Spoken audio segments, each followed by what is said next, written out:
Police বুঝবে, আইন বুঝবে। না না আইসি সাহেব আছে, না না আইন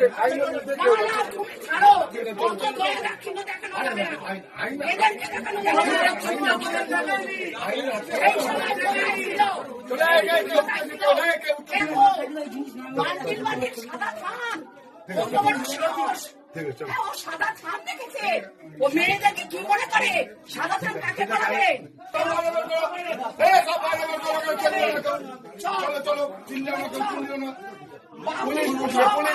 বসে আছে পাবলিকের মার